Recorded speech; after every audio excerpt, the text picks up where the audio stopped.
दर्शयामास भूयः आश्वासयामास च भीतमेनं भूत्वा पुनः सौम्य वपुर्महात्मा महात्मा।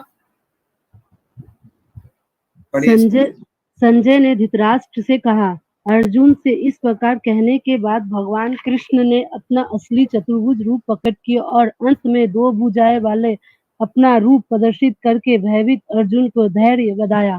तात्पर्य, जब कृष्ण वासुदेव तथा देवकी के पुत्र रूप में प्रकट हुए थे तो पहले वह चतुर्भुज नारायण रूप में ही प्रकट हुए, किंतु जब उनके माता पिता ने प्रार्थना की तो उन्होंने सामान्य बालक के रूप धारण कर लिया। उसी प्रकार कृष्ण को ज्ञात था कि अर्जुन उनके चतुर्भुज रूप को देखने का इच्छुक नहीं है, किंतु चूंकि अर्जुन ने उनको इस रूप में देखने की प्रार्थना की थी, अतः कृष्ण ने पहले अपना चतुर्भुज रूप दिखलाया और फिर वह अपने 2 भुज वाले रूप में प्रकट हुए। स्वयंभू शब्द अत्यंत महत्वपूर्ण है। इसका अर्थ है अत्यंत सुंदर रूप। जब कृष्ण विद्यमान थे तो सारे लोग उनके रूप पर ही मोहित हो जाते थे और चूंकि कृष्ण इस विश्व के निर्देशक है, अतः उन्हें अपने भक्त अर्जुन के भय दूर किया और पुनः उसे अपना सुंदर सौम्य रूप दिखलाया। ब्रह्म संहिता में कहा गया, प्रेम अंजन कर छुरीते भक्ति विलोचन। जिस व्यक्ति की आंखों में प्रेम रूपी अंजन लगा है वही कृष्ण के सौम्य रूप का दर्शन कर सकता है।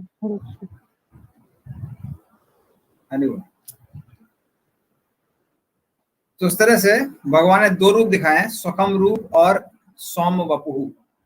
ये 2 रूप दिखाई दे रहे हैं। फूल शाहपुर शायद वहां जा रहे हैं, मायापुर जा रहे हैं हमारा बस में बैठ के। समझ में आ गया मुझे। मैं बस में बहुत साल सेवा किया है। तो स्वकम रूप का मतलब क्या है? भगवान का वो रूप जो 4 भुजाओं वाला है, शंख चक्र गदा पद्म से अलंकृत, अलग अलग गहने पहने हुए, और इस रूप में भगवान की मधुरता और महानता दोनों प्रकट होती है। तो ये भगवान का स्वकम रूप है। तो पहले जो भगवान ने रूप दिखाया था वो दिखाया था विश्व रूप या काल रूप, जिसमें भगवान की महानता ही प्रकट होती है, मधुरता प्रकट नहीं होती है। इसीलिए अर्जुन बार बार बेहोश हो रहा था देख के। और ये जो रूप है स्वकम रूप, इसमें भगवान की मधुरता भी है और महानता भी है। और उसके बाद भगवान कौन सा रूप दिखाते हैं? सौम्य वपुः, 2 हाथ वाला, जो कि हाथों में कंगन पहने हुए, कुंडल पहने हुए, पितानी हुई धारण किए हुए है, पगड़ी पहने हुए है, और ये भगवान का बहुत मधुर रूप है। तो इस तरह से हम देख सकते हैं कैसे जहां तक देवी देवताओं की बात आती है, भगवान सिर्फ उनको अपनी महानता प्रकट करते हैं, क्योंकि वो भगवान के साथ कोई रिश्ता बनाने के इच्छुक नहीं है। लेकिन अगर भगवान अपनी महानता प्रकट नहीं करेंगे तो वो भगवान के आदेशों का पालन नहीं करेंगे। इसलिए भगवान अपनी महानता प्रकट करते हैं। वैकुंठ में भी भगवान अपनी महानता प्रकट करते हैं। लेकिन जहां तक मथुरा और द्वारका की बात आती है, वहां भगवान कभी कभी अपनी मधुरता प्रकट करते हैं और कभी कभी अपनी महानता प्रकट करते हैं, दोनों प्रकट करते हैं वहां पे। तो जैसे कि हम पिछली बार भी बता रहे थे कि कैसे देवकी और वसुदेव, उनके सामने जब कृष्ण प्रकट होते हैं तो चतुर्भुज रूप में प्रकट होते हैं, शंख चक्र गदा पद्म धारण किए हुए। देवकी वसुदेव तुरंत समझ में आ जाता है कि अरे भगवान प्रकट हो गए। इसलिए वो क्या करते हैं? प्रार्थनाएं करते हैं कि आप सारे विश्व के सृजन करता है, पालन करता है, विध्वंस करता है। इस तरह से बहुत प्रशंसा करते हैं। बाद में उनकी ममता बाहर आ जाती है। कहते हैं कि भगवान आपके 4 भुजाएं हैं, इसको देख के कंस को तुरंत समझ में आ जाएगा कि आप ही विष्णु हैं। और जैसे कंस ने हमारे 6 पुत्रों का वध किया, उस तरह से आपका भी वध कर देगा। इसलिए 4 भुजाओं की जगह सिर्फ 2 भुजाएं रखिए, और अपने शरीर से जो आपकी किरणें निकल रही है, कांति निकल रही है, उसको समेट लीजिए ताकि हम आराम से आपको छुपा सके। तो फिर क्या होता है, वो भगवान की मधुरता का अनुभव करने लगते हैं। तो पहले भगवान की महानता, फिर भगवान की मधुरता। तो इस तरह से जो द्वारकावासी और जो मथुरावासी हैं वो कभी कभी भगवान को भगवान की तरह देखते हैं और कभी अपने रिश्तेदार की तरह देखते हैं। उनका मूड स्विंग होता रहता है, बदलता रहता है। अर्जुन भी है, साख के रूप में देख रहा था, अभी भगवान के रूप में देखने लगा।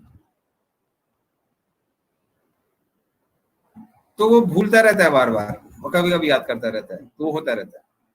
तो ये सारे मथुरावासी, द्वारकावासी, इन सब के साथ में ऐसे।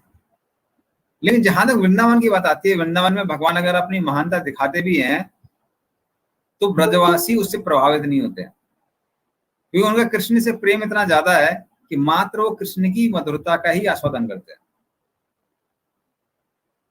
तो ये वृंदावन में और मथुरा के मूड में अंतर है। कृष्ण ने यहाँ पे जब विश्वरूप का दर्शन कराया अर्जुन को, तो अर्जुन बेहोश हो रहा था, बार बार प्रार्थना कर रहा था। यशोदा को दर्शन कराया तो यशोदा पहले सोचने लगी पता नहीं ये भगवान तो नहीं है, फिर बोल भगवान तो नहीं हो सकता, वो तो संभव ही नहीं है। भगवान है, भगवान के पास कुछ तो धार्मिक कार्य करते हैं भगवान, ऐसा थोड़ा कि चोरी करते हैं।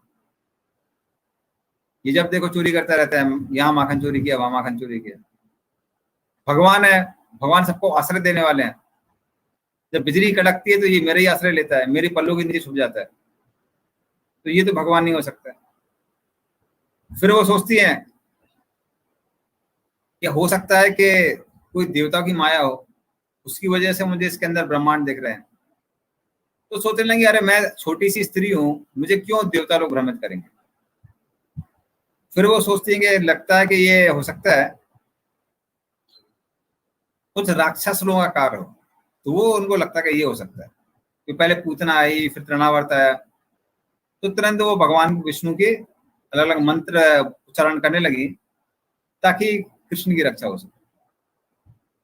तो इस तरह से जो व्रजवासी हैं, व्रजवासी कभी भी कृष्ण की महानता से प्रभावित नहीं होते। जब कृष्ण रासस्थली छोड़ के चले गए तो उसके बाद में गोपी लोग उनको ढूंढ रही थी।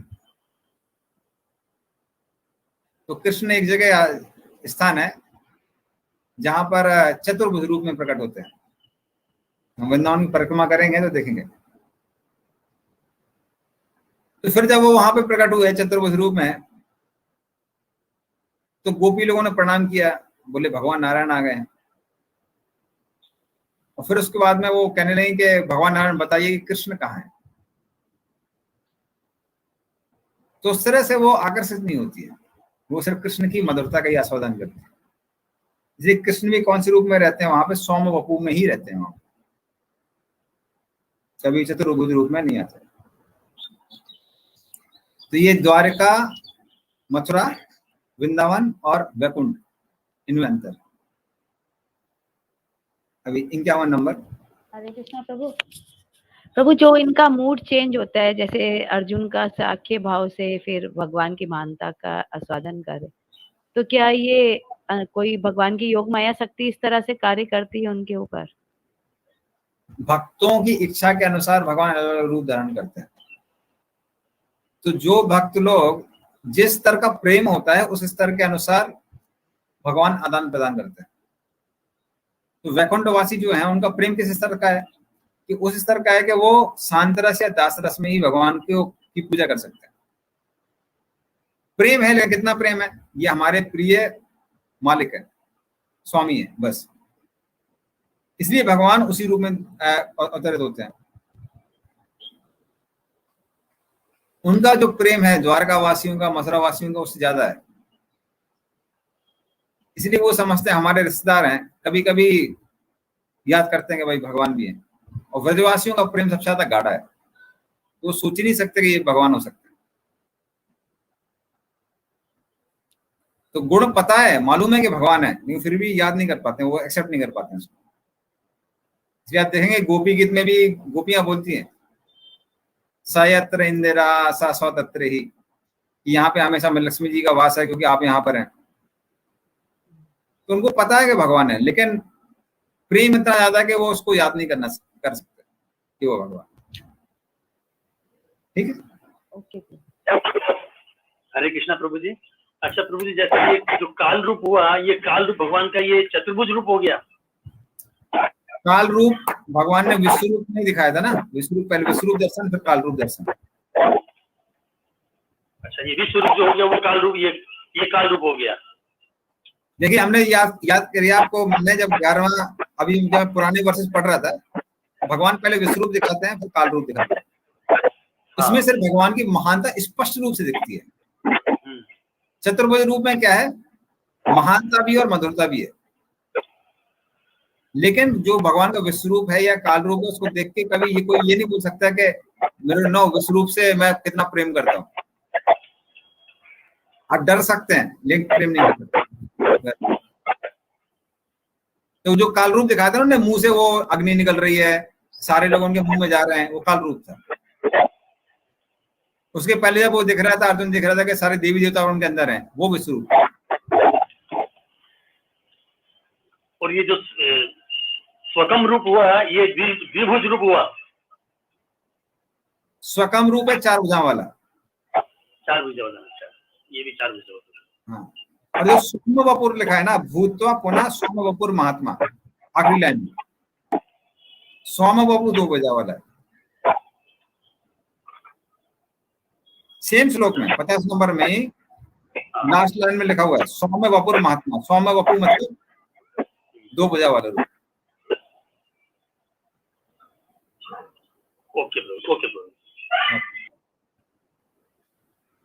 अगला, अर्जुन वाचा दृष्ट्वेदं मानुषं रूपं तव सौम्यं जनार्दन इदानीमस्मि संवृत्तः सचेता प्रकृतिं गतः। पढ़िए।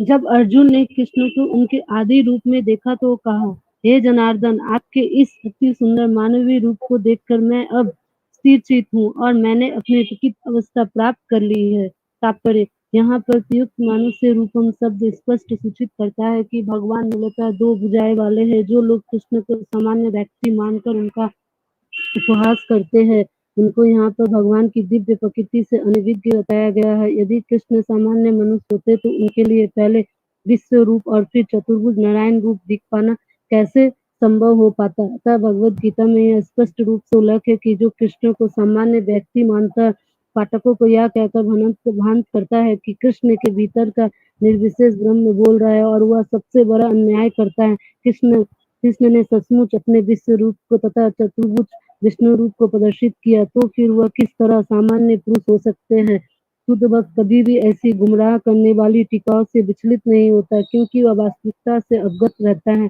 भगवद गीता का मूल श्लोक सूर्य की भांति स्पष्ट है। मुख्य टीकाकारों को उन पर प्रकाश डालने की कोई आवश्यकता नहीं है। तो इस तरह से भगवान क्या करते हैं यहाँ पे, अर्जुन भगवान से बोलता है, आपका जो मदर रूप है उसमें मैं भी पूर्ण रूप से स्नान कर रहा हूं, उसकी मधुरता में। जो मधुरता का समुद्र है ये, इसमें मैं अभी स्नान कर रहा हूं। इसलिए हे जनार्दन सचेता संवृतः। तो अभी क्या हो गया है, जो बार बार मैं अचेत हो रहा था, पहले बेहोश हो रहा था, लेकिन अभी पूर्ण रूप से जो मेरी चेतना है वो वापस आ गई है। अभी कोई मुझे टेंशन नहीं है। और प्रकृति में गतः, और जो मेरा प्राकृतिक भाव है वो वापस आ गया। तो उस तरह से अर्जुन बोलता कि अभी कोई दिक्कत नहीं है, अभी मैं पहले जैसा हो गया। और प्रभुपाद जी तात्पर्य में समझाते हैं कैसे कि क्या कारण था भगवान ने विश्व रूप और चतुर्भुज रूप दिखाया। ये सिद्ध करने के लिए कि वो ही भगवान है। अर्जुन ने भी ये सारा जो ड्रामा रचा है वो इसीलिए रचा है कि जो लोग भगवान कृष्ण को साधारण समझते हैं उनको समझ में आया कि साधारण नहीं है, ये भगवान स्वयं है। असाधारण व्यक्ति भी नहीं है, व्यक्ति नहीं है कोई, भगवान ही है। तो वो क्लियर करने के लिए अर्जुन ने यहाँ पर बताया। वरना ऐसे बहुत सारे लोग हैं जो कई बार कृष्ण को साधारण मनुष्य मानते हैं। बहुत सारे ऑर्गेनाइजेशन है। एक ऑर्गेनाइजेशन है वो लोग बोलते हैं कि देखो कृष्ण ने इतने सारे गोपियों के साथ नृत्य किया तो उससे सीखना चाहिए, हमको भी अलग अलग स्त्रियों का नृत्य करना चाहिए। तो ये भी एक ऑर्गेनाइजेशन वाले हैं। कृष्ण ने कालिया के ऊपर नृत्य भी किया है, पहले कालिया के ऊपर नृत्य करिए फिर औरों का नृत्य करिए। तो वो नहीं सीखते, आधा आधा बात करते हैं। उसी तरह से एक और ऑर्गेनाइजेशन वाले हैं, वो कहते हैं कृष्ण भगवान कैसे बन गए, कृष्ण ने तपस्या की इसलिए भगवान बन गए। तो कृष्ण का वो एक फोटो लगा के रखते हैं जिसमें कृष्ण ध्यान कर रहे हैं।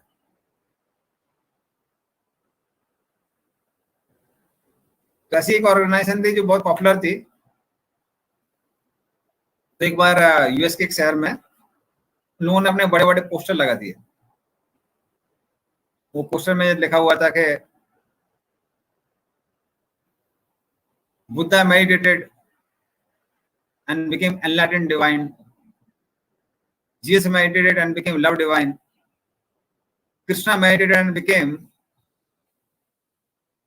Jesus meditated and became mercy divine, and Krishna meditated and became love divine. So now God wants you to meditate and understand that you are God. कि बुद्ध ने अपना वो किया, साक्षात्कार प्राप्त किया, ईसा मसीह ने किया, कृष्ण ने किया। अभी भगवान चाहते हैं कि आप भी ध्यान करें और समझ जाएं कि आप भगवान हैं। तो भक्त लोग बहुत गुस्सा थे, भक्त लोग का दिमाग खराब। वहां पे जो टेम्पल पेशेंट थे रविंद्र स्वरूप, तो उनके पास गए तो बोलने लगे अरे प्रभु जी उनको पराजित करना चाहिए। तो रविंद्र स्वरूप बोले अरे भरे पड़े यहाँ ऐसे लोग, क्या पराजित करना, कितना पराजित करेंगे। तो कुछ लोग बहुत जवान थे, जवान लोगों को जोश ज्यादा आता है, करे बोले नहीं नहीं नहीं प्रभु जी पराजित करना चाहिए, पराजित करना चाहिए। तो बोले ठीक है। उनका जब प्रोग्राम हुआ, प्रोग्राम में भक्त लोग बैठ गए, सब आगे की सीट में बैठे हुए थे और वो लोगों ने आधा घंटा पूरा लेक्चर दिया। आधा घंटा लेक्चर देने के बाद प्रश्नोत्तर की बारी आई। तो प्रश्नोत्तर के पहले ही उन्होंने एक स्त्री को, एक उनकी जो कम्युनिटी, उनकी जो लेडी थी, तो वो लेडी को बुलाया। वो कृष्ण की एक सुनहरे रंग की फोटो लेके आई। एक कृष्ण का कोई भी रंग हो सकता है, आप किसी भी मन से कर सकते हैं। देखो मैंने सुनहरा सोचा तो मैंने सुनहरा उसमें वो कर लिया, रंग डाल लिया। तब ना अपना कुछ कुछ कंसेप्ट दे रहे थे, 3-4 लोग थे और वहां मोमबत्तियां जल रही थी ताकि लगे कि हमारी कुछ मेडिटेशन वाली जगह है। और पुराना, बहुत पुराना घर था, जैसा आपने देखा हुआ कलकत्ता में पुराने वो होते हैं, हमारे इधर अल्बर्ट रोड का मंदिर है, बहुत पुराना है ना, अंग्रेजों के टाइम का। तो वैसा कुछ पुराना घर था। तो फिर प्रश्न की बारी आई। तो फिर रविंद्र स्वरूप ने प्रश्न पूछा, बोले आप कह रहे थे कि कृष्ण ने तपस्या की और उनको समझ में आया कि वो भगवान है, लेकिन जब कृष्ण कुछ ही दिनों के थे तो उन्होंने 12 मील लंबी राक्षसी पूतना को का वध किया। तो ये बताइए कृष्ण ने ध्यान कब किया?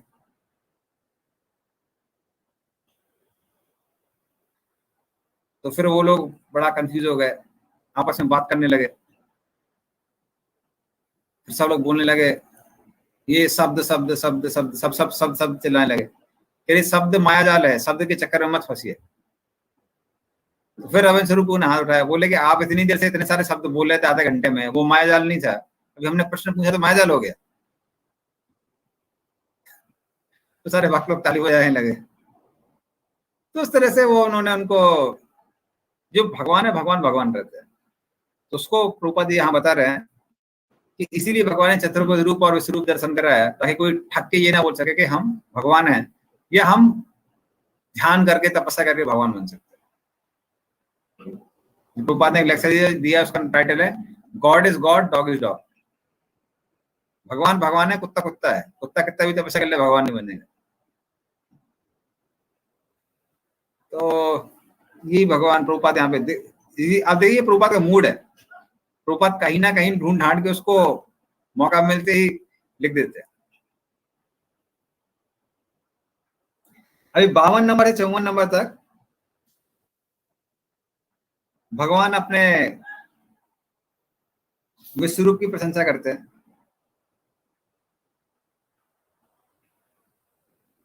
सुदूरदर्शम, एक मिनट, सुदूरदर्शम इदं रूप, श्री भगवान उवाच सुदूरदर्शम इदं रूपम दृष्टवान असि यन्न मम देवा अपि अस्य रूपस्य नित्यं दर्शन कांक्षिणः। श्री भगवान ने कहा, हे अर्जुन, तुम मेरे जिस रूप को इस समय देख रहे हो उसे देख पाना अत्यंत दुष्कर है। यहाँ तक कि देवता भी इस अत्यंत प्रिय रूप को देखने की ताक में रहते हैं। तात्पर्य, इस अध्याय में 48वें श्लोक में भगवान कृष्ण ने अपने विश्व रूप दिखाना बंद किया और अर्जुन को बताया कि उनके तप यज्ञ आदि करने पर भी उसके रूप को देख पाना असंभव है। अब सुदूरदर्शन शब्द का प्रयोग किया जा रहा है जो सूचित करता है कि कृष्ण का द्विबीज रूप और अधिक गुह्य है। कोई तपस्या, वेद अध्ययन तथा दार्शनिक चिंतन आदि विभिन्न क्रियाओं के साथ थोड़ा सा भक्ति तत्व मिलाकर कृष्ण के विश्व रूप का दर्शन संभव कर सकता है, लेकिन भक्ति तत्व के बिना यह संभव नहीं है। इसका वर्णन पहले ही किया जा चुका है। फिर भी विश्व रूप से आगे कृष्ण का द्विबीज रूप है जिसे ब्रह्म तथा शिव जैसे बड़े बड़े देवता द्वारा भी देख पाना और भी कठिन है। वह उनका दर्शन करना चाहते हैं और श्रीमद् भागवतम में प्रमाण है कि जब भगवान अपनी माता देवकी के गर्भ में थे तो स्वर्ग के सारे देवता कृष्ण के चमत्कार को देखने के लिए आए और उन्होंने उत्तम स्तुतियां की। तथापि उस समय वह दृष्टिगोचर नहीं थे। वह उनके दर्शन की प्रतीक्षा करते रहे। मूर्ख व्यक्ति उन्हें सामान्य जन समझकर भले ही उनका उपास कर ले और उनका उनके भीतर स्थित किसी निराकार कुछ का सम्मान करे, किंतु यह सब मुक्तापूर्ण व्यवहार है। कृष्ण के द्विभुज रूप का दर्शन तो ब्रह्मा तथा शिव जैसे देवता तक करना चाहते। भगवत गीता में 9.11 में इसकी पुष्टि की गई। अब्राजंती मां मूढ़ा मानुषम तनु अश्रितम।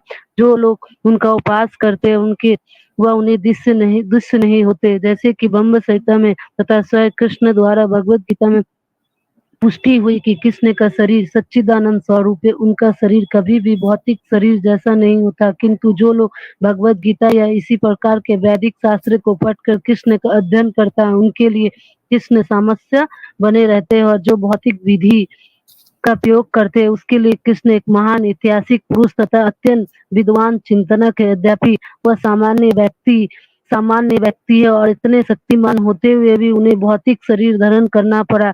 अंततः के वह परम सत्य को निर्विशेष मानते हैं, तो वह सोचते हैं कि भगवान ने अपने निराकार रूप से ही साकार रूप का धारण किया। परमेश्वर के विषय में ऐसा अनुमान नितांत भौतिकतावादी है। दूसरे अनुमान भी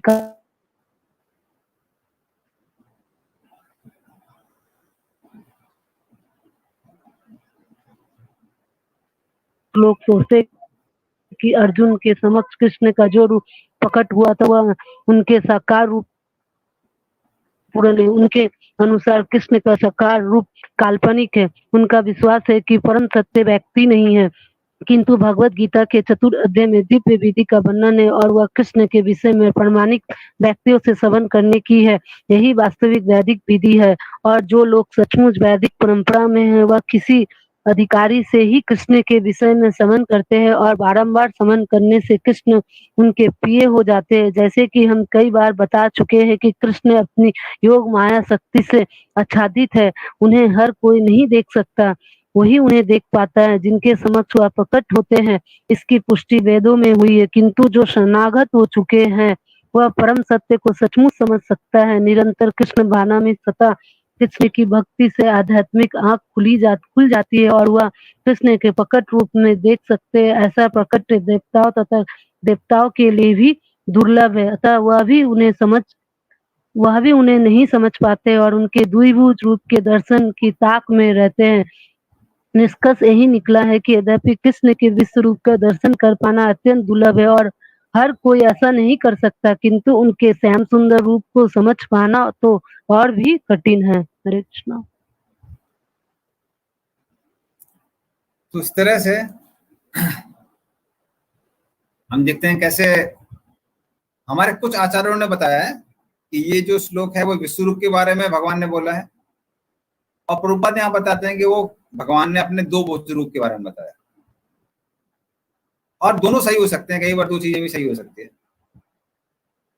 तो अनाचार्य लोग क्या बताते हैं, खासकर विश्वनाथ चक्रवर्ती ठाकुर, वो कहते हैं कि ये जो तुमने विश्वरूप देखा है, देवता भी उसकी इच्छा करते हैं इस रूप को देखने की, लेकिन क्योंकि तुम्हारी आंखें मेरे इस द्विभुज रूप को देखने के लिए क्या थी, ट्रेंड है, तो हमेशा द्विभुज रूप का आस्वादन करने में, क्योंकि वो उनकी आदत पड़ गई है आंखों की, इसीलिए वो विश्वरूप का क्या नहीं कर पा रही थी, उसका आस्वादन नहीं कर पा रही थी। तो पहले ही मैंने तुमको दिव्य चक्षु दिए थे, दिव्यम ददामि ते चक्षु, तो उसकी वजह से तुम वो रूप तो देख पाए जो देवताओं को पसंद है, पर मैंने तुमको दिव्यम ददाति ते चक्षु, आंखें तो दी दिव्य, लेकिन मन दिव्य नहीं दिया। मन कौन सा है, भक्त का ही मन है, देवताओं वाला मन नहीं है, इसलिए तुम विश्वरूप का आस्वादन नहीं कर पा रहे थे। तो ये विश्वनाथ चक्रवर्ती ठाकुर कहते हैं। प्रभुपाद के अनुसार प्रभुपाद क्या बताते हैं, प्रभुपाद बोलते हैं कि ये जो द्विभुज रूप है ये विश्वरूप से भी ज्यादा कैसा है, दुर्लभ है। लेकिन अवजानंती मां मूढ़ा मानुषम तन्मासक्ता, साधारण लोग सोचते हैं कि कृष्ण का शरीर किसके जैसा है, साधारण मनुष्य जैसा है। कौन, मूर्ख लोग सोचते हैं, मूढ़ा, मूढ़ा मतलब गधे, तो जो गधे हैं वो ऐसा सोचते हैं। और तो मायावादी लोग हैं, वो क्या सोचते हैं, वो सोचते हैं कि कृष्ण निराकार हैं, पर उन्होंने साकार रूप धारण किया।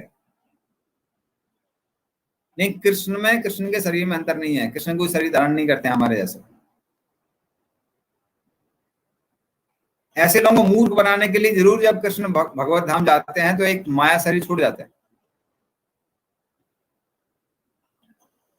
लेकिन जो लोग भक्त हैं वो लोग समझते हैं, वो समझते हैं कि जब कृष्ण के भक्तों का रूप शरीर भौतिक नहीं है, आध्यात्मिक है, तो कृष्ण का शरीर कैसे हो सकता है भौतिक। जैसे चैतन्य महाप्रभु की समाधि कहां पर है, किसी को पता है कहां चैतन्य महाप्रभु की समाधि?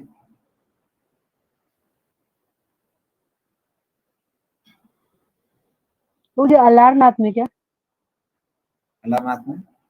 और प्रभु जी पुरी में भूल गए, अभी नाम याद नहीं आ रही है मूर्ति, मतलब तोता गोपीनाथ। तोता गोपीनाथ, हाँ, वहां समाधि है चैतन्य महाप्रभु की? नहीं, समाधि नहीं, उसमें लीन हो गए थे। हाँ, तो टोटा गोपीनाथ में चैतन्य महाप्रभु लीन हो गए, तो शरीर ही नहीं था उनका। जिसका शरीर होगा उसी समाधि बनेगी ना। उनकी उत्तरी की जरूर समाधि बनी हुई है, अगर आप ध्यान से देखेंगे, जहां टोटा गोपीनाथ तो सामने एक छोटी समाधि बनी है, वो उनकी उत्तरी की समाधि है। तो शायद चैतन्य महाप्रभु की समाधि नहीं है। नित्यानंद प्रभु की समाधि कहां पर है? बांका विक्रम में वो भी लीन हो गए थे। वो बांका में लीन हो गए नित्यानंद प्रभु, तो उनकी भी समाधि नहीं है। नरोत्तम दास ठाकुर की कहां समाधि है? उस समाधि की बात नहीं कर रहे हैं, मुख्य समाधि की बात कर रहे हैं।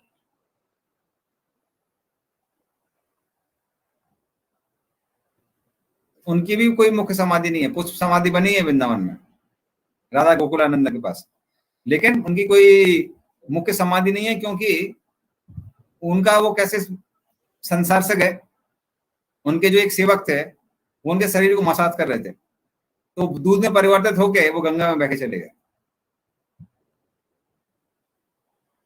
तो उनका शरीर भौतिक नहीं है। उसी तरह से मीराबाई कहते हैं कि वो द्वारकाधीश के शरीर में लीन हुई जाके। साउथ इंडिया में जो एक वो है अलवर, आंडाल,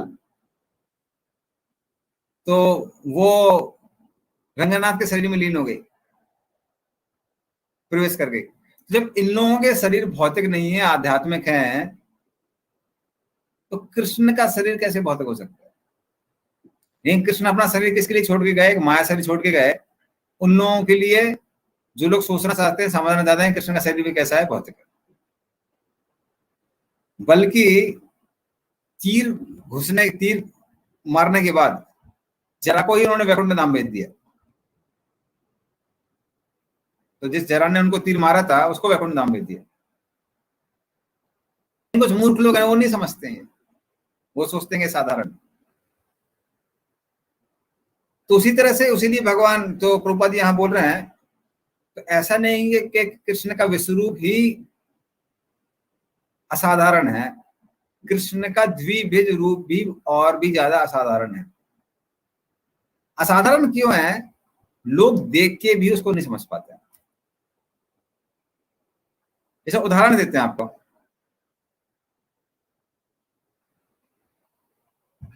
आप लोगों को केला ज्यादा दिखाई देता है या फिर केला ज्यादा दुर्लभ है या फिर एक अणु ज्यादा दुर्लभ है? कौन ज्यादा दुर्लभ है? अणु ज्यादा दुर्लभ है या केला ज्यादा दुर्लभ है? कौन सा ज्यादा दुर्लभ है? केला। केला। अनु पता वो नहीं। अनु है हर जगह, अनु आपने देखा है? हम लोग को दिखता नहीं है। केला तो दिखता है, अणु देखा नहीं है। दिखता नहीं है प्रभु, है हर जगह लेकिन दिखता नहीं है। उसी तरीके से विश्व रूप को बहुत कम देखा जाता है, किसी ने पहले देखा नहीं, लेकिन विश्व रूप को कोई देखेगा तो आराम से समझ सकता है कम से कम कि ये कौन है, ये भगवान है। लेकिन जो भगवान का दो भुजा वाला रूप है उसको सब लोग देख पाए जब भगवान इस संसार में अवतरित हुए, लेकिन देख के भी समझ नहीं पाए कि ये भगवान है। उस तरह से वो रूप कैसा ज्यादा दुर्लभ है, ठीक है ना? इसलिए हमने उदाहरण दिया समझाने के लिए। तो इसलिए प्रभुपाद यहाँ समझा रहे हैं कैसा जो द्विभुज रूप है कृष्ण का, ये भी बहुत कैसा है, दुर्लभ है। मात्र भक्ति के द्वारा ही इसको दिखाया जा सकता है, अन्यथा नहीं देख सकते। प्रभु एक प्रश्न था, जैसे आप बोले कि यहाँ के लोगों के लिए भगवान ने अपना माया वाला रूप शरीर छोड़, तो भगवान तो सशरीर अपने धाम में गए थे ना? नहीं, एक्चुअली विश्वनाथ ठाकुर बताते हैं, और आप प्रभात क्षेत्र में जाएंगे तो भी आपको पता चलेगा, जिन लोगों ने यात्रा की उनको पता है कि उन्होंने एक जगह कृष्ण की समाधि भी बनाई हुई है। हाँ, समाधि हमने देखी है। तो वो क्या, भगवान ने अपना माया शरीर छोड़ा था। तो कृष्ण क्या है, कृष्ण कभी भी जीव की इच्छा के साथ खिलवाड़ नहीं करते हैं। तो जो लोग नास्तिक धारणा को रखना चाहते हैं, कृष्ण उन नास्तिक लोगों को वो धारणा रखने देते हैं। जो लोग मायावाद की धारणा रखना चाहते हैं उनको कृष्ण मायावाद की धारणा को रखने देते हैं। कृष्ण कभी भी बहुत स्पष्ट रूप से नहीं दिखाते हैं कि वो भगवान है। चैतन्य महाप्रभु उस हिसाब से ज्यादा वो है, करुणामय है। तो वो अपना माया शरीर छोड़ के नहीं गए चैतन्य महाप्रभु। लेकिन कृष्ण क्या है, कृष्ण जिसको जो आना चाहता है अपने पास उसको ही बुलाते हैं, सबको शो नहीं करते हैं। जैसे हम देखेंगे कई बार कृष्ण, अभिमन्यु मर गया, तो अभिमन्यु के मरने के बाद में अर्जुन विलाप कर रहा था, कृष्ण भी विलाप कर रहे थे। पांचों जो 5 देवजी के पुत्र थे वो जब मारे गया, सुथामा ने मारा, वो विलाप कर रही थी, तो कृष्ण भी विलाप कर रहे थे। जब सत्यभामा के पिता, उनकी हत्या हुई, तो सत्यभामा विलाप कर रही थी, तो कृष्ण ऐसे विलाप कर रहे जैसे उनके पिता की हत्या हुई है। तो कृष्ण दिखाते ऐसे हैं कि जैसे साधारण व्यक्ति हैं, कंफ्यूज करके रखते हैं। सिर्फ उनके भक्तों को पता रहता है कि भगवान। तो मोहयान माया लोकम गूढ़ शक्ति विष्णु। तो लोगों को, पूरे लोगों को ऐसा मोहते हैं, तो लोगों को लगता है कि साधारण कैसे हैं, विष्णुवंशी है। तो वैसे कुछ लीला करते हैं, लेकिन तो ध्यान से समझेगा, भक्तों से सुनेगा, तभी उसको समझ में आएगा। अब कालिया के ऊपर कौन नाच सकता है? हाँ, इतने बड़े पहाड़ को कौन उठा सकता है? तो ये भगवान नहीं कर सकते। इतने बड़े आगासुर, बकासुर, उनको कौन मार सकता है? बकासुर को शिवजी भी नहीं मार पाए, उनको भगवान ने मारा। तो उस तरह से भगवान वो लीला करते हैं, लेकिन वो चीजों पे ध्यान कौन दे पाता है? जो भगवान के भक्त। तो कृष्ण सबको कंफ्यूज करके रखते हैं, वो इतना आराम से चीजों को बताते नहीं है। जिसके सामने वो चाहते हैं उन्हीं के सामने वो प्रकट होते हैं। उनके सामने प्रकट। तो विग्रह रूप में भी हम लोग पहले डिस्कस कर रहे थे कि जो लोग भगवान को पत्थर की तरह देखते हैं, भगवान पत्थर की तरह दिखाते हैं। जो लोग भगवान की भक्ति कर रहे हैं उनको ही समझ में आता है कि हम जो जो विग्रह की पूजा करते रहते हैं ना लगातार, उनको समझ में आता है कि भगवान अभी पतले हो गए हैं, मोटे हो गए हैं। इसे प्रभुपाद गए मंदिर में, देखा कि भगवान बहुत पतले दिख रहे थे, तो प्रभुपाद ने बोला कि आप लोग उनको सुबह सुबह वो खिलाइए, संदेश, खीर वगैरह अच्छे से खिलाइए। तो वो भगवान उनके भक्तों के साथ लीला करते हैं, सबको नहीं बताते हैं। बाकी लोगों के लिए, जैसे जो नास्तिक लोग आते हैं, तो कई बार विग्रहों को तोड़ देते हैं, तो उनको भी पत्थर की तरह लगता है, पत्थर की तरह टूट गया। इसलिए भगवान सबके साथ, सबको सिर्फ भक्ति के माध्यम से ही हम भगवान को जान सकते हैं, वरना नहीं जान सकते। ठीक है, चलिए अभी 53 नंबर। ना हम वेदेर न तपसा न दाने न चेजया शक्य एवं विदो दृष्टवान असीमाम यथा। पढ़िए इसको, पढ़िए। तुम अपने दिव्य नेत्रों से जिस रूप का दर्शन कर रहे हो, उसे ना तो वेद अध्ययन से, ना कठिन तपस्या से, ना दान से, ना पूजा से ही जाना जा सकता है। कोई इन्हें साधनों के द्वारा मुझे मेरे रूप में नहीं देख सकता। तात्पर्य: कृष्ण पहले अपनी माता देवकी तथा पिता वासुदेव के समक्ष चतुर्भुज रूप में प्रकट हुए थे, तब उन्होंने अपना द्विभुज रूप धारण किया था। जो लोग नास्तिक है या भक्तिहीन है, उनके लिए इस रहस्य को समझ पाना अत्यंत कठिन है। जिन विद्वानों ने केवल व्याकरण विधि से या पूरी शैक्षिक योग्यता के आधार पर वैदिक साहित्य का अध्ययन किया है, वह कृष्ण को नहीं समझ सकते। ना ही वह लोग कृष्ण को समझ सकेंगे जो औपचारिक पूजा करने के लिए मंदिर जाते, वह भले ही वहां जाते रहे, वह कृष्ण के असली रूप को नहीं समझ सकेंगे। कृष्ण को तो केवल भक्ति मार्ग से ही समझा जा सकता है, जैसे कि कृष्ण ने स्वयं अगले श्लोक में बताया है। तो विश्वनाथ चक्रवर्ती ठाकुर बोलते हैं कि जिस विश्व रूप को तुम नहीं देखना चाहते हो, उसको वेदों के अध्ययन इत्यादि से भी नहीं प्राप्त किया जा सकता है।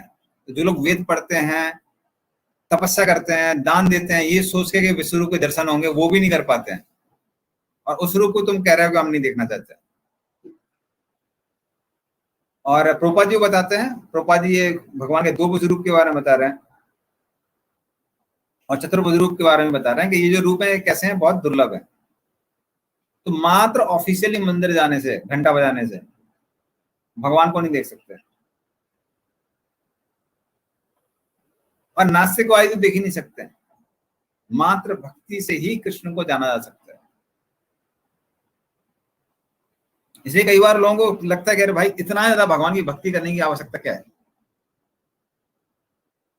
खासकर आपने देखा होगा, जब भक्त लोग नए नए आते हैं तो रिश्तेदार लोग यही कहते हैं, यार ठीक है, हम भी भक्त हैं, हम भी मंदिर जाते हैं, इतना ज्यादा क्या करने की जरूरत है। तो वो उनको समझ में नहीं आता।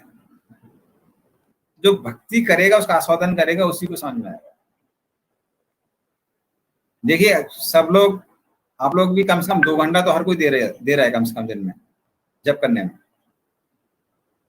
तो श्रवण करते हैं, कीर्तन करते हैं, तो इतना समझ आता है। हर किसी को कुछ ना कुछ तो ऊंचा स्वाद मिल रहा है। नहीं मिल रहा होता तो उसको उतना त्याग कोई नहीं करता। तो डेली 2-3 घंटा देना किसी भी चीज के लिए, तो भले हमको वो साक्षात्कार नहीं है कि भाई कृष्ण बांसुरी बजाते हुए सामने आ रहे हैं, लेकिन कुछ तो साक्षात्कार है कि ये अलग है। और हमने लोगों को देखा है कि साधारण लोग भी समझ जाते हैं। अब जो प्रसाद खाते हैं उनको समझ में आता है। जैसे हमारे घर में भी पहले प्याले लहसुन नहीं खाते थे, हम लोग यहाँ बना नहीं कभी प्याले लहसुन, लेकिन प्रसाद खाते तो समझ में आता है कि ये अंतर है। वो अलग है। तो कुछ तो अंतर है जिसका अनुभव जरूर होता है, भले ही उसका हमारे पास कोई तर्क नहीं है समझाने का। आध्यात्मिक तर्क है, मतलब जो शास्त्रों विश्वास नहीं करते हैं, वो ऐसा तो कोई तर्क नहीं है दिखाने का, लेकिन अंतर समझ में आता है। इसलिए वो भक्तों को कुछ अलग स्वाद मिलता है, जिसकी वजह से वो भक्ति कर पाते हैं। तो ये भक्त के लिए ही संभव है। ऑफिशियली जो लोग मंदिर में जाते हैं, हाँ, पार्क में जाते हैं, उछल कूद करते हैं, थोड़ी देर में आके मंदिर में घंटा बजाते हैं, धन्यवाद करके वापस चले जाते हैं, उनको वो प्राप्त नहीं होगा, या नास्तिकों को तो प्राप्त होगा ही नहीं। मात्र भक्ति से ही ये जो द्विभुज रूप है, इसका कोई दर्शन कर सकता है, मतलब समझ सकता है कि ये भगवान। इसलिए भगवान उसको एकदम क्लियर करते हैं अगले श्लोक में। फिर अर्जुन कहता है कि इस रूप को कौन देख सकता है?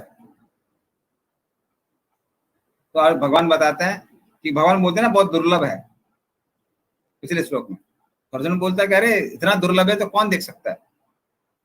कौन देख सकता है? भगवान 54वां श्लोक में बताते हैं, भक्त्या त्वि अनन्या शक्या हम एवं विदो अर्जुना ज्ञातुम दृष्टुम च तत्त्वेन प्रवेष्टुम च परन्तप। पढ़िए। हे अर्जुन, केवल अनन्य भक्ति द्वारा मुझे इस रूप में समझा जा सकता है, जिस रूप में मैं तुम्हारे समक्ष खड़ा हूँ, और इसी प्रकार से मेरा साक्षात दर्शन भी किया जा सकता है। केवल इसी विधि से तुम मेरे ज्ञान के रहस्य को पार कर सकते हो। रहस्य को पार करते हो। हरे कृष्ण। तो इस तरह से भगवान क्लियर करते हैं कि मात्र भक्ति से ही मुझे जाना जा सकता है। तो कोई ज्ञानी है, योगी है, जो भी है, उसको भी अपने लक्ष्य को प्राप्त करने के लिए कम से कम थोड़ी सी भक्ति करनी पड़ेगी। इसलिए बिना भक्ति किए हुए कोई भगवान के किसी भी रूप को नहीं समझ सकता है। जैसे जो ब्रह्म भी है, ब्रह्म क्या है? भगवान के शरीर से निकलने वाली किरण है। परमात्मा भी भगवान का ही विस्तार है। तो इसीलिए क्योंकि ये भी भगवान के रूप हैं, इनको प्राप्त करने के लिए भी इन लोगों को थोड़ी सी भक्ति करनी पड़ती है। इसलिए भले कोई ज्ञानी है, योगी है, वो अपने पद्धति के साथ साथ थोड़ी सी तो भक्ति करेगा ही करेगा। और कोई शुद्ध भक्ति करेगा, जिसको ये कृष्ण बोल रहे हैं अनन्य शक्या। और कोई अनन्य बोल रहे हैं कि प्रभुपाद जी भी लिखते हैं कर्म और ज्ञान से मुक्त शुद्ध भक्ति। और शुद्ध भक्ति कोई करेगा तो कृष्ण के दो भुज रूप को का भी दर्शन कर सकते हैं। नहीं, ब्रह्म परमात्मा को प्राप्त करने के लिए भी थोड़ी सी भक्ति करनी पड़ती है। इसलिए जो साधारण ज्ञान है, तपस्या है, दान है, उससे व्यक्ति भगवान को प्राप्त नहीं कर सकता है। लेकिन जब ये चीजें भक्ति में की जाती हैं, उनके द्वारा भगवान को प्राप्त किया जा सकता है। वो प्रभुपाद अभी देखना तात्पर्य में समझाने वाला। बड़ी इस पर तात्पर्य। हरे कृष्ण प्रभु, ज्ञानी और योगी को क्या भक्ति के बारे में कुछ नॉलेज नहीं है? वे लोग इतना ज्ञान उनको रहता है, ये सब रहता है, तो नहीं है ना, नहीं है। और या फिर उसको विश्वास नहीं है उसके ऊपर। एक ज्ञान प्राप्त होना एक बात है, ज्ञान पे विश्वास होना दूसरी बात। देखो जैसे हमको भी पूरा ज्ञान है, कोई बोलेगा कि प्रभु जी ना ये प्रोग्राम में आइए, तो कई बार भक्तों को भी हमने देखा कि नहीं आ पाते हैं। तो बोले क्या हो गया था? क्या प्रभु जी वो पार्टी हो गई थी, मन नहीं था जाने का, चले गए। बोले क्यों, आपको किसी ने रोका था? अरे रोका क्या था, माया में फंस गए। माया में क्यों फंस गए? क्योंकि आपको विश्वास नहीं है कि वो माया है। तो कई बार हम लोग बोलने के लिए बोल देते हैं, लेकिन वो विश्वास नहीं रहता है। ये विश्वास नहीं रहता कि माया आपको सुखी नहीं कर पाएगी। तो थ्योरी पता है और पूर्ण विश्वास नहीं है उसमें। जिस दिन पूर्ण विश्वास हो जाएगा, उस दिन हम पूरा इंद्रिय तृप्ति छोड़ देंगे, त्याग देंगे। तो उसी तरह से जैसे हमको पूर्ण विश्वास नहीं है, धीरे धीरे करके विश्वास बढ़ रहा है, श्रद्धा बढ़ रही है, श्रद्धा का भी धीरे धीरे विकास होता है। उसी तरीके से ये जो ज्ञानी योगी हैं, ये लोग जानते हैं पर विश्वास नहीं होता है। उनको लगता है कि ये जो गीता में लिखा है, भागवत में लिखा हुआ है, ये कुछ बड़ा चढ़ा के लिखा हुआ है, तो वो उनको वो विश्वास नहीं होता है। तो ज्ञान है पर ज्ञान पे विश्वास नहीं, श्रद्धा नहीं है। मतलब उसको अप्लाई नहीं कर पाते हुए। अप्लाई क्या है, उनको श्रद्धा ही नहीं है, तो अप्लाई कैसे करेंगे? अप्लाई करने के लिए भी एक एंथुसियाज्म चाहिए ना। देखिए सही बताएं, भक्ति करना बहुत मुश्किल नहीं है। हम लोग भी कई बार क्यों नहीं कर पाते हैं? क्योंकि उसमें वो श्रद्धा नहीं है, श्रद्धा का विकास नहीं है। अभी मूवी देखने में कितना श्रद्धा रहती है। आदमी एक बार मूवी देखना चालू करता है तो कभी मन आवा नहीं भटकता है, पूरा ध्यान मूवी की ओर रहता है। लेकिन जब जब करना बैठते हैं तो जब में ध्यान जाती नहीं है, सब यहाँ मन भटकते रहता है। कारण क्या है? वो विश्वास नहीं है। कृष्ण अपने नाम से अभिन्न है, कृष्ण हमारे सामने प्रकट हो रहे हैं जब हम जब कर रहे हैं, लेकिन वो विश्वास नहीं है। विश्वास ना होने के कारण क्या होता है? मन यहाँ भटकता रहता है। तो वो मेन चीज वो श्रद्धा बोलते हैं। श्रद्धा शब्द विश्वास, कोई लोग सुदृढ़ निश्चय कृष्ण भक्ति कर ले सर्व कर्मगत हुए, कि कृष्ण की भक्ति करने से सब कुछ प्राप्त हो जाता है, वो विश्वास नहीं है। तो श्रद्धा क्या, वो धीरे धीरे बढ़ती है। तो ऐसा नहीं 0-1 है, हमारी भी श्रद्धा है, इसलिए हम लोग कुछ तो कर रहे हैं, हम 16 माला कर रहे हैं, लेकिन उस हद श्रद्धा नहीं है। तो उस तरह से उनको भी, उन्होंने भी श्लोक पढ़े होते हैं, पर वो श्रद्धा नहीं है। श्रद्धा ना होने के कारण क्या होता है? उसको तोड़ने मरोड़ने लगते हैं वो लोग।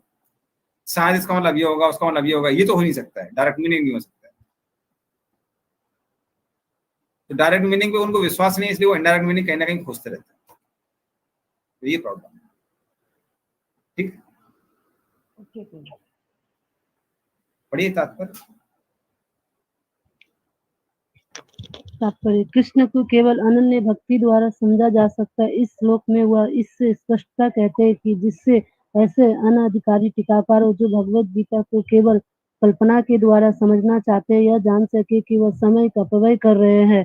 कोई यह नहीं जान सकता कि वह किस प्रकार चतुर्भुज रूप में माता के गर्भ से उत्पन्न हुए और फिर तुरंत ही द्विभुज वाले रूप में बदल गए। यह बात ना तो वेदों के अध्ययन से समझी जा सकती, न दार्शनिक चिंतन द्वारा था। यहाँ पर स्पष्ट कहा गया कि ना तो कोई कोई उन्हें देख सकता है, ना इन बातों का रहस्य ही समझ सकता है, किंतु जो लोग वैदिक साहित्य के अनुभवी विद्यार्थी व अनेक प्रकार के वैदिक ग्रंथों के माध्यम से उन्हें जान सकते, इसके लिए अनेक विधि विधान है। और यदि कोई सचमुच उन्हें जानना चाहता है तो उसे प्रमाणिक ग्रंथों में उल्लिखित विधियों का पालन करना चाहिए और वह इन नियमों के अनुसार तपस्या कर सकता है। उदाहरण था, कठिन तपस्या के हेतु वह कृष्ण जन्माष्टमी को, जो कृष्ण का आविर्भाव दिवस है, तथा मास के दोनों एकादशियों का उपवास कर सकता है। जहाँ तक दान का संबंध है, यह बात साफ है कि उन्हें कृष्ण भक्तों को यह दान दिया जाए, और जो संसार भर में कृष्ण के दर्शन के या कृष्ण भावनामृत को फैलाने में लगे हुए हैं।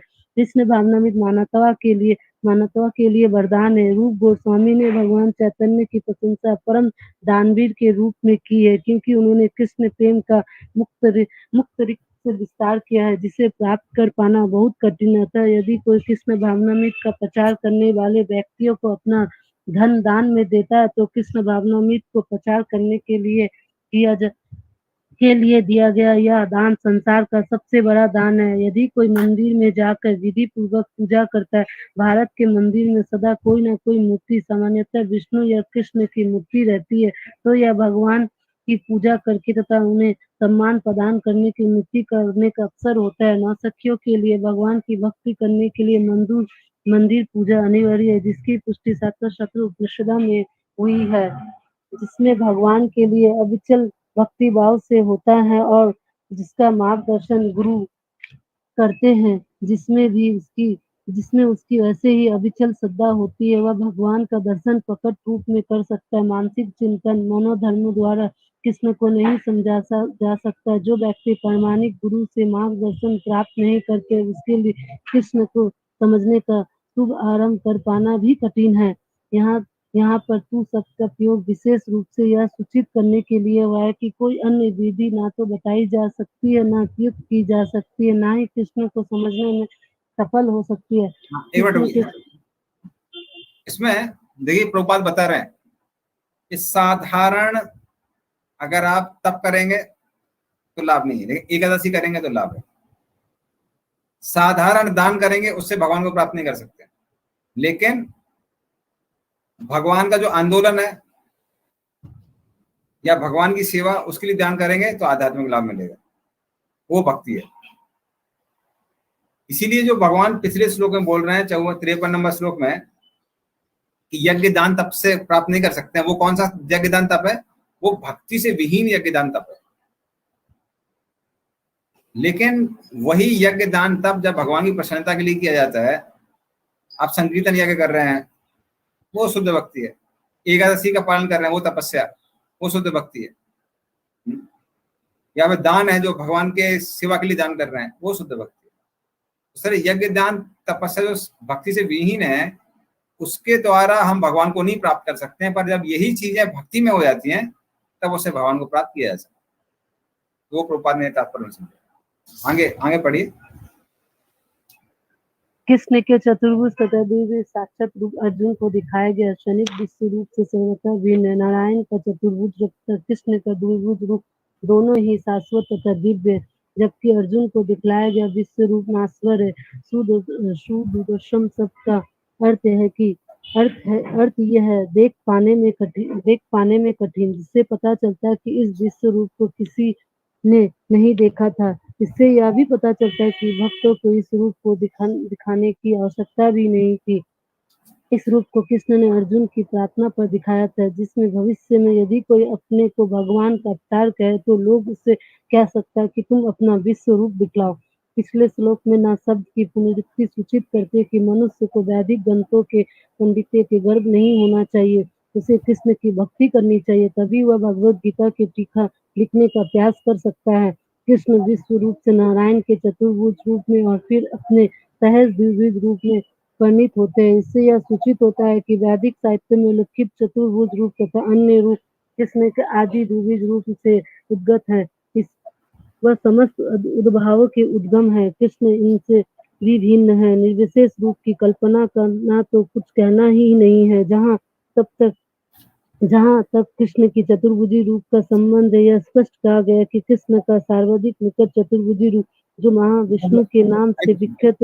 माता जी तो इस तरह भगवान बताते हैं। पहले प्रभुपाद लिखते हैं कि कैसे अर्जुन ने ये सिद्ध करने के लिए कृष्ण भगवान है ये सब रूप देखने के लिए बोला, चतुर्भुज रूप और विश्व रूप। और आगे प्रभुपाद ने बहुत सारे कोटेशन दिए हैं सिद्ध करने के लिए कैसे कृष्ण ही भगवान है। तो वो सारे कोटेशन ही आगे कैसे कृष्ण महाविष्णु के आदि हैं, तो उसके लिए वाला श्लोक कोट किया, जैसे निवसति कालामतावलंब्य। कृष्ण का रूप सच्चिदानंद रूप है, साधारण नहीं है, उसके लिए सच्चिदानंद रूपाय कृष्णा क्लिष्ट कारिणे, ये वाला श्लोक किया। या ईश्वरम परम कृष्णा सच्चिदानंद विग्रह। इस तरह से प्रभुपाद ने सिद्ध किया है कैसे कृष्ण ही भगवान है। इसीलिए ये जो तात्पर्य है ये बहुत इंपॉर्टेंट है। इसमें कृष्ण ने प्रभुपाद ने वो भी दिया है, अविद्या ज्ञान दिया है कि क्या कैसे हम लोग कृष्ण को प्राप्त कर सकते हैं, और संबंध ज्ञान भी दिया है कि कृष्ण भगवान है और हम उनके अंश हैं।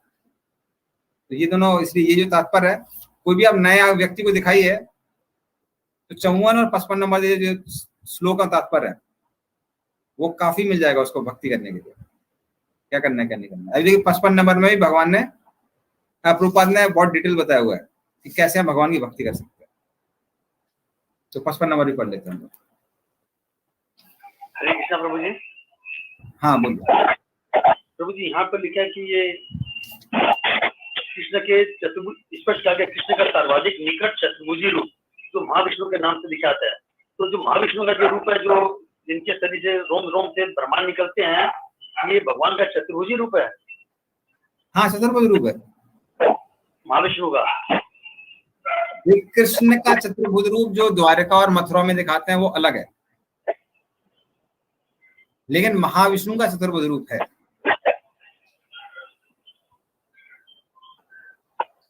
ओके, अच्छा। और एक बात प्रभु जी, जैसे यहाँ पर तात्पर्य में लिखा हुआ है कि भगवान को वेदों का अध्ययन से भी नहीं जाना जा सकता है, न दार्शनिक चिंतन के द्वारा। तो प्रभु जी, वेदों का अध्ययन के द्वारा तो भक्त लोग भी तो वेदों का अध्ययन करते हैं, उसी से समझते हैं कि कृष्ण ही भगवान है। तो वही तो अभी हम लोग चर्चा कर रहे थे, वो वेदों के हिस्से जो भक्ति से विहीन है, उनसे हम नहीं जान सकते भगवान को। श्रीमद् भागवतम भगवद गीता पढ़ेंगे तो जान सकते हैं। वो व्रत जो भक्ति से विहीन है, उनसे भगवान को प्राप्त नहीं कर सकते हैं। एकादशी, जन्माष्टमी, गौर पूर्णिमा का व्रत करेंगे तो प्राप्त कर सकते हैं। साधारण ध्यान जो भक्ति से विहीन है, उससे हम भगवान को प्राप्त नहीं कर सकते हैं। लेकिन भगवान की सेवा के लिए, भक्तों की सेवा के लिए ध्यान देंगे तो भगवान प्रसन्न होंगे। इसका मतलब यहाँ पर ये रजोगुणी और तमोगुणी वेदों का चर्चा की गई है, यहाँ जो बोल रहे हैं। नहीं, सत्वगुणी भी हो सकते हैं। जो ज्ञान है आत्मा और शरीर में भेद, वो सत्वगुण में आता है, भी सत्वगुण में आता है। पर ये भक्ति से विहीन है, भक्ति भावना से। जो भक्ति भाव से विहीन है उनके बारे में बताते, जो ब्रह्म के बारे में बताते हैं उनसे नहीं प्राप्त कर सकते। जो भगवान के बारे में बताते हैं, भगवान की भक्ति के बारे में बताते हैं, उनसे ही प्राप्त कर सकते हैं।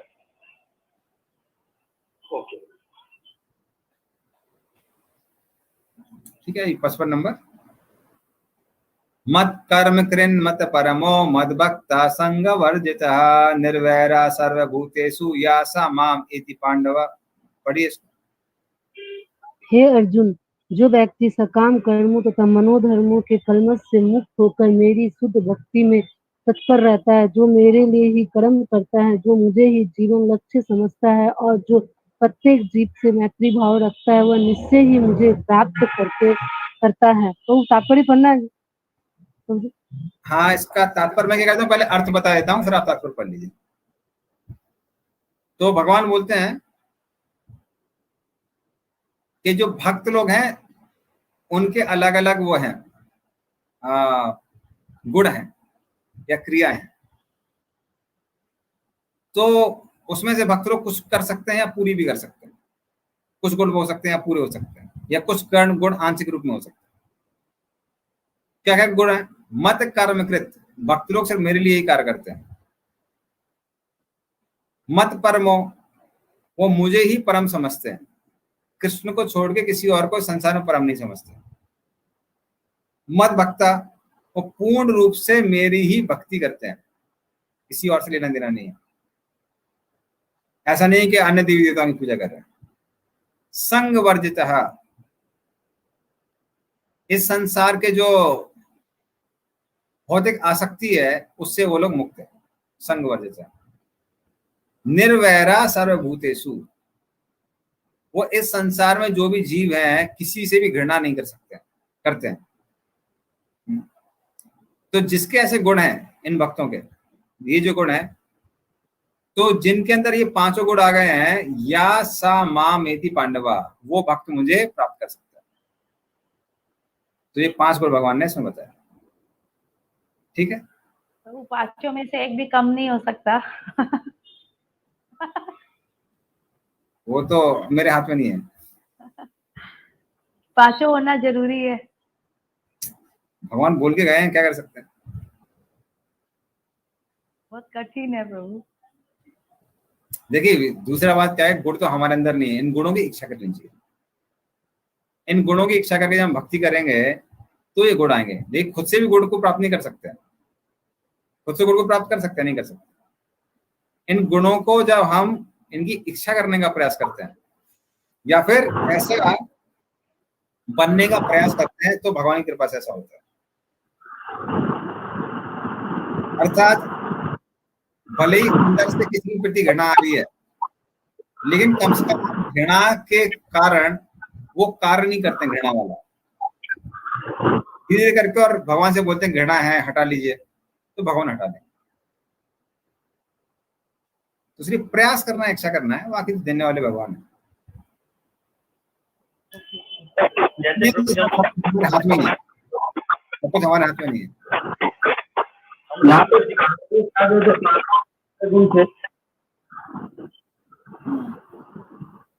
आवाज नहीं आ रही आपकी। हाँ, समझ में नहीं आया। पंकज लेखानी गुरु का भी ऑन है माइक। अब आप बोलिए, अब आवाज आएगी। कौन? हम बोल रहे थे प्रभु जी, हम लोग भी अगर कोई भी अच्छा या बुरा कर्म करते हैं तो पहले आत्मा इच्छा करती है, तब जाकर परमात्मा उसको करने का अप्रूवल देते हैं। तो इसी जैसे आपने क्या बिल्कुल ठीक किया कि हम लोगों को इच्छा तो करनी चाहिए, इच्छा करेंगे तो भगवान जरूर कृपा भी करेंगे। वही वो मेन चीज है, कम से कम इच्छा करनी चाहिए। अभी तात्पर्य में भगवान प्रभुपाद। हरे कृष्ण प्रभु जी। हाँ प्रभु जी, यहाँ पे पांडवा शब्द यूज हुआ है, तो क्या पांडवों में ये सारे गुण थे, ये भी बता गए क्या भगवान? अभी तक तो हमने आचार्यों को टीका में पढ़ा नहीं है। ये अर्जुन को संबोधित कर रहे हैं भगवान पांडव। अच्छा, तो अर्जुन को पांडुपुत्र है ना, इसलिए पांडव बोल रहे हैं। तो अर्जुन में तो ये गुण थे सर। अर्जुन के अंदर तो गुण है, लेकिन यहाँ पे भगवान बोलते या सा मां में थी पांडव, इसलिए हे पांडव वो सब मेरे पास आते हैं। तो भगवान अलग नाम बोलते हैं ना, कभी कभी गुड़ाकेश बोलते हैं, कभी कभी कौनते बोलते हैं, कभी कभी पांडव बोलते हैं। चलिए इसका तात्पर्य पढ़ ली। तात्पर्य प्रभुपाद ने बहुत प्रैक्टिकल है, इसलिए मैं बोल, इसको बड़े ध्यान से सुनिए आप। तात्पर्य, जो कोई चिन्मय व्योम के कृष्ण लोक में परम कृष्ण उसको प्राप्त करके भगवान कृष्ण से घनिष्ठ संबंध स्थापित करना चाहता है, उसे स्वयं भगवान द्वारा बताए गए इस मंत्र को ग्रहण करना होगा। अतः यह श्लोक भगवत गीता का सार माना जाता है। भगवत गीता एक ऐसा ग्रंथ है जो उन बद्ध जीवों की ओर लक्षित है जो इसे भौतिक संसार में प्रकृति पर प्रभुत्व जतवाने के लगे हुए और वास्तविक आध्यात्मिक जीवन के बारे में नहीं जानते। भगवत गीता का उद्देश्य यह दिखाना है कि मनुष्य किस प्रकार अपने आध्यात्मिक अस्तित्व तथा भगवान के साथ अपना संबंध को समझ सकता है तथा उसे यह शिक्षा देना है कि वह भगवत धाम को कैसे पहुंच सकता है। इस श्लोक उस विधि को स्पष्ट रूप से बताता है जिससे मनुष्य अपने आध्यात्मिक कार्य में अर्थात भक्ति में सफलता प्राप्त कर सकता है। भक्ति रसामृत सिंधु में कहा गया है, ऐसा कोई कार्य ना करे जो कृष्ण से संबंधित ना हो, यह कृष्ण कर्म कहलाता है। कोई भले ही कितने कर्म क्यों ना करे, किंतु उसे उनके फलों की प्राप्ति आसक्ति नहीं होना चाहिए। यह फल तो कृष्ण को ही अर्पित किया जाना चाहिए। उदाहरणतः यदि कोई व्यापार में व्यस्त है तो उसे इस व्यापार को कृष्ण भावना में प्रान्वित करने के लिए कृष्ण को अर्पित करना होगा। यदि कृष्ण व्यापार के स्वामी है तो इसका लाभ भी उन्हें ही मिलना चाहिए। यदि कृष्ण व्यापारी के पास करोड़ों रुपए की संपत्ति हो, यदि वह उसे कृष्ण को अर्पित करना चाहे तो वह ऐसा कर सकता है। यही कृष्ण कर्म है। अपनी इंद्र तृप्ति के लिए विशाल भवन न बनाकर वह कृष्ण के लिए सुंदर मंदिर बनवा सकता है, कृष्ण के अक्ष विग्रह को स्थापित कर सकता है और भक्ति के प्रमाणिक ग्रंथों में वर्णित अक्ष विग्रह की सेवा का प्रबंध कर सकता है। यह सब कृष्ण कर्म है। मनुष्य को अपने कर्म फल में लिप्त नहीं होना चाहिए, अपितु उसे कृष्ण को अर्पित करके बची हुई वस्तु को केवल प्रसाद के रूप में ग्रहण करना चाहिए। यदि कोई कृष्ण के लिए विशाल भवन बनवा देता है तो उसमें कृष्ण के अक्ष विग्रह स्थापित करता है तो इसमें उसे रहने की मनमानी नहीं रहती, लेकिन कृष्ण को ही इस भवन का स्वामी मानना चाहिए। यही कृष्ण भावना में है। किंतु यदि कोई कृष्ण के लिए मंदिर नहीं बनवा सकता तो वह कृष्ण मंदिर की सफाई में तो लग सकता है, यह भी कृष्ण कर्म है। वह बगीचे की देखभाल कर सकता है जिसके पास थोड़ी सी भी भूमि है, जैसे कि भारत के निर्धन से निर्धन व्यक्ति के पास भी होती है, तो वह उसका उपयोग कृष्ण के लिए फूल उगाने के लिए कर सकता है। वह तुलसी के वृक्ष उगा सकता है क्योंकि तुलसी दल अत्यंत महत्वपूर्ण है और भगवत गीता में कृष्ण ने उनका आवश्यक बताया है। पत्रम पुष्पम फलम तोयम। कृष्ण चाहते कि लोग उन्हें पत्र पुष्प से फल तथा थोड़ा जल भेंट करे और इस प्रकार की भेंट से वह प्रसन्न रहते हैं। यह पत्र विशेष रूप से तुलसी दली है, अतः मनुष्य को चाहिए कि वह तुलसी का पौधा लगाकर उसे सींचे। इस तरह गरीब से गरीब व्यक्ति भी अपने को कृष्ण सेवा में लगा सकता है। यह कतिपय उदाहरण है जिस तरह कृष्ण कर्म में लगा जा सकता है। मत परम तब उस व्यक्ति के लिए आता है जो अपने जीवन का परम लक्ष्य भगवान कृष्ण के परम धाम में उनकी संगति करना मानता है। ऐसे व्यक्ति चंद्र, सूर्य या स्वर्ग जैसे उच्चतर लोगों में अथवा इस ब्रह्मांड के उच्चतम स्थान ब्रह्मलोक तक में भी जाने की इच्छुक नहीं रहता। उसे इसकी तनिक भी इच्छा नहीं रहती। उसकी आसक्ति तो आध्यात्मिक आकाश में जाने में रहती है। आध्यात्मिक आकाश में भी वह ब्रह्म ज्योति से तदात्म प्राप्त करके भी संतुष्ट नहीं रहता, क्योंकि वह तो सर्वोच्च आध्यात्मिक लोक में ही जाना चाहता है, जिसे कृष्ण लोक या गोलोक वृंदावन कहते हैं। इससे उसे उस लोक का पूरा ज्ञान रहता है, अतः वह अन्य किसी लोक को नहीं चाहता। जैसे कि मदभक्त शब्द से सूचित होता है कि वह भक्ति में पुण्यता रत रहता है। विशेष रूप से वह श्रवण, कीर्तन, स्मरण, पाद सेवन, अर्चनम, वंदन, दास्य, साख्यम और आत्मनिवेदन भक्ति के इन 9 साधनों में लगा रहता है। मनुष्य चाहे तो इन 9 साधनों में रत रह सकता है, अथवा 8 में, 7 में, नहीं तो कम से कम 1 में तो रत रह सकता है। तब वह निश्चित रूप से कितित हो जाएगा। संगवजितम शब्द भी महत्वपूर्ण है। मनुष्य को चाहिए कि ऐसे लोगों से संबंध तोड़ ले जो कृष्ण के विरोधी है। न केवल नास्तिक लोग कृष्ण के विरुद्ध रहते हैं, पितु वह भी जो सकाम कर्म तथा मनोधर्म के प्रति अनासक्त रहते हैं। अतः भक्ति रसम सिंधु में वह शुद्ध भक्ति का वर्णन इस प्रकार हुआ है। इस श्लोक में भी शील रूप गोस्वामी स्पष्ट रूप से कहते हैं कि यदि कोई अनन्य भक्ति करना चाहता है तो उसे समस्त प्रकार की भौतिक कलमों से मुक्त होना चाहिए। उसे ऐसे व्यक्तियों को दूर रहना चाहिए जो सकाम कर्म तथा मनोधर्म में आसक्त है। ऐसे अवचित संगति तथा भौतिक इच्छाओं से कलमश से मुक्त होने पर भी वह कृष्ण ज्ञान की अनुशीलन कर सकता है, जिसे शुद्ध भक्ति कहते हैं। अनुकूलन संकलम प्रतिकूलस्य वर्जनम। हरिभक्ति विलास में मनुष्य को चाहिए कि अनुकूल भाव से कृष्ण की विषय में सोचे और उन्हीं के रूप में कर्म करे, प्रतिकूल भाव से नहीं। कंस कृष्ण का शत्रु था और वह कृष्ण के जन्म से ही उन्हें मारने की तरह तरह की योजना बनाता रहा, किंतु असफल होने के कारण वह सदैव कृष्ण का चिंतन करता रहा। इस तरह वह सोते जगते काम करते वह सदैव कृष्ण भावनामृत रहा, किंतु उसकी वह कृष्ण भावना अनुकूल न थी, अतः वह 24 घंटा कृष्ण के चिंतन करते रहने पर भी वह असुर ही माना जाता रहा। अंत में कृष्ण द्वारा मार डाला गया। निस्संदेह कृष्ण द्वारा वध किए गए व्यक्ति को तुरंत मोक्ष मिल जाता है, किंतु शुद्ध भक्त का उद्देश्य ही यह नहीं है। शुद्ध भक्त मोक्ष का भी कामना नहीं करता। वह सर्वोच्च लोग गोलोक वृंदावन भी नहीं जाना चाहते। उसका एकमात्र उद्देश्य कृष्ण की सेवा करना है, चाहे वह जहाँ भी रहे। कृष्ण भक्त प्रत्येक से मैत्री भाव रखता है, इसलिए यहाँ से उसे निर्भर कहा गया है, अर्थात उसका कोई शत्रु नहीं होता। यह कैसे संभव है? कृष्ण भावना में स्थित भक्त जानता है कि कृष्ण की भक्ति मनुष्य के जीवन के समस्त समस्या को छुटकारा दिला सकती है। उसे उसका व्यक्तिगत अनुभव रहता है, फलतः वह इस प्रणाली को कृष्ण भावनामृत को मानव समाज में प्रचारित करना चाहता है। भगवत भक्तों का इतिहास साक्षी है कि ईश्वर चेतना का प्रचार करने में कई बार भक्तों को अपने जीवन को संकटों में डालना पड़ा। सबसे उपयुक्त उदाहरण जीसस क्राइस्ट का है। उन्होंने अभक्तों ने सूली पर चढ़ा दिया, किंतु उन्हें अपना जीवन कृष्ण भावनामृत के प्रसार के उत्सर्ग में किया।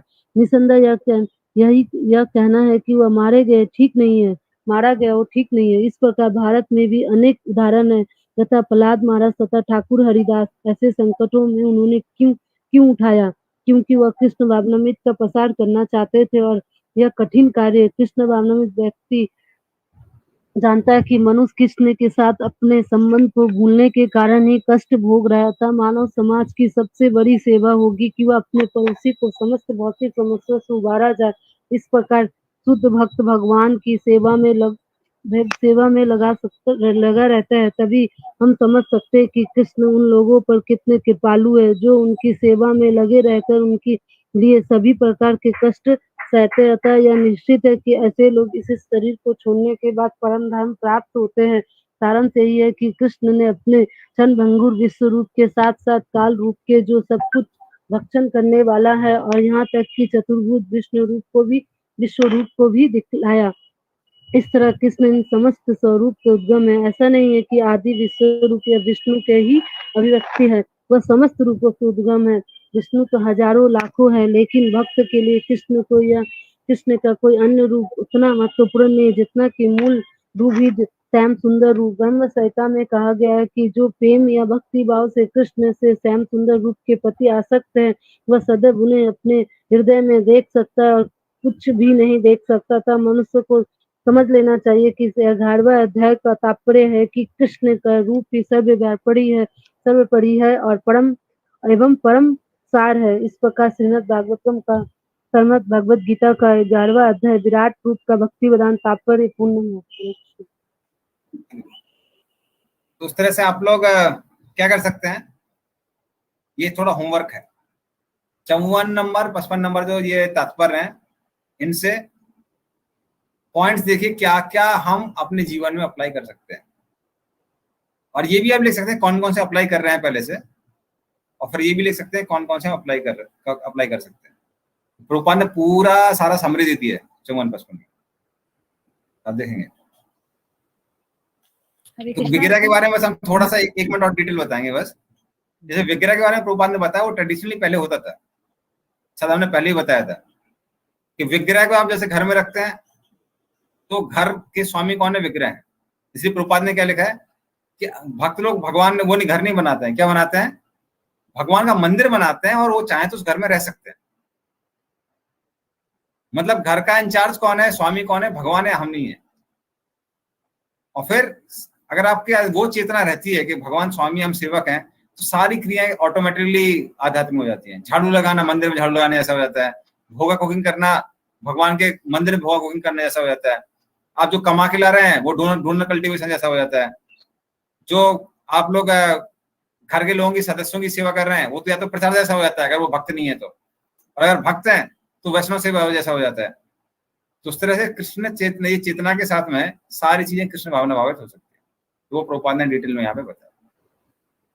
प्रभु यहाँ पे दो चीज मेरे को पूछना है। एक तो ये जो मनोधर्म मतलब अपने मन से हम लोग जो धर्म बना लेते हैं उससे कोई मनोधर्म बोलते हैं। जो धर्म वेदों पे आधारित नहीं है उनको मनोधर्म कहते हैं, क्योंकि आपको कैसे मालूम कि ये सही है ये गलत है, तो वो सारे के सारे मनोधर्म कहलाते हैं। और प्रभु एक यहाँ पे ये लिखा हुआ है कि विष्णु तो हजारों लाखों है, तो इसमें हाँ। मतलब विष्णु के जो रूप, भगवान के जो जितने रूप हैं उसके बारे में वर्णन है। हाँ, जो चतुर्भुज रूप हैं जो वैकुंठ में है वो असंख्य है ना रूप। प्रभु वो तो भक्त लोग के चतुर्भुज रूप रहते हैं ना वहाँ पे, भगवान तो एक ही है वहाँ पे भी। वैकुंठ लोग भी हजारों लाखों हैं, सब में अलग अलग रूप हैं भगवान। एक वैकुंठ लोक नहीं है, असंख्य है। ठीक, ओके प्रभु। हरे कृष्णा प्रभु जी। यहाँ पर जैसे जीसस क्राइस्ट का एग्जांपल दिया गया है, तो जीसस क्राइस्ट को बताया गया कि कृष्ण भगवान के प्रचार में उन्होंने अपना जीवन उत्सर्ग कर दिया। ये प्रभु जी समझ में नहीं आया, जीसस क्राइस्ट कैसे? एक्चुअली जीसस क्राइस्ट देना तो चाहते थे कि पूरा भक्ति भाव देना चाहते थे, लेकिन वो दे ही नहीं पाए। इसलिए आप देखेंगे क्रिश्चियंस में भी आत्मा कंसेप्ट है, लेकिन उनको पता नहीं कि आत्मा का मतलब क्या होता है। इसलिए वो कहते हैं कि मनुष्य के अंदर आत्मा है, कुत्ते के अंदर आत्मा नहीं है। प्रभुपाद बोलते थे आप कुत्ते को पत्थर मार रहे हैं, कुत्ते को दर्द होता है, वो भागता है। आदमी को मारेंगे तो वो भी भागता है। आप कैसे बोल सकते हैं कुत्ते के अंदर आत्मा है, आदमी के अंदर आत्मा है, सॉरी आदमी के अंदर है, कुत्ते के अंदर नहीं है। इसलिए उनके जो कंसेप्ट है, जीसस क्राइस्ट ने जब चालू किया प्रचार, उसी समय उनको क्या कर दिया गया, उनको सूली पे चढ़ा दिया गया। इसलिए वो जो द्वीप आए वो बहुत छोटी सी चीजें थी। इसलिए जीसस ने एक जगह बोला है कि हम आपको बहुत कुछ देना चाहते हैं पर आप सुनने लायक नहीं है, आप सुन नहीं पाएंगे उसको। थोड़ा सा सुन के ही उन्होंने वो कर दिया। तो इसलिए उनका गोल वही था, गोल ये था कृष्ण भावना भावी बनाना है। इसी प्रभुपाद जी बताते हैं, और है एक किताब जिसमें सिद्ध होता है कि जीसस के जो बचपन के काल के बारे में थोड़ा सा लोगों को पता है, जन्म के बारे में, और एकदम से जवानी के बारे में पता है। उसके बीच में वो भारत आया, और भारत में वो जगन्नाथपुरी में, कई लोग बोलते हैं कि जगन्नाथपुरी में भी वो गए, तो उसके बारे में वर्णन आता है। तो कहते हैं जगन्नाथपुरी में भी ईसा पुत्र करके वो है मेंशन्ड है। तो यहाँ तो, और बल्कि जो उन्होंने जो चमत्कार किए हैं, चमत्कार भी वो भारत से ही सीखे गए। तो ये सारी जो अलग अलग बहुत सारी पुस्तकें हैं वो डिटेल में बताती हैं इसके बारे में। बल्कि हम कहते हैं कि समाधि भी कश्मीर में है, और भविष्य पुराण के अनुसार उनका मेंशन भी है कि वो कश्मीर के राजा से जाके मिलते हैं। तो वो कहते हैं कि मैं मलेच्छों में मैं संत हूँ, मलेच्छ लोग मुझे संत मानते हैं, मेरा नाम ईसा पुत्र है। तो ये सारे डिटेल हैं। मेन चीज क्या है, जो क्रिश्चियनिटी के पास में है वो ऐसा है कि जैसे पहले दिन कोई मंदिर में आता है, आप उसको प्रचार करते हैं और वो भाग जाता है, वैसा है। तो इसलिए उन्होंने थोड़ा सा मॉरल कोड बताया, उसी में उनको सूली पर लटका दिया गया, तो पूरा डिटेल नहीं बता पाया वो। तो हमारे यहाँ का पूरा डिटेल है, वो उनका डिटेल नहीं बताया। ओके, हरे कृष्णा। आप लोग प्रदीप जी को धन्यवाद देते हुए एक बार हरे कृष्ण महामंत्र का जप करते हैं। हरे कृष्णा हरे कृष्णा कृष्णा कृष्णा हरे हरे, हरे राम हरे राम राम राम राम हरे राम हरे हरे। श्रीमद् भगवद गीता धन्यवाद की प्रभु जी, हरि बोल। जय। हरे कृष्णा प्रभु, दंडवत प्रणाम। हरे कृष्णा प्रभु जी, दंडवत प्रणाम। हरे कृष्ण।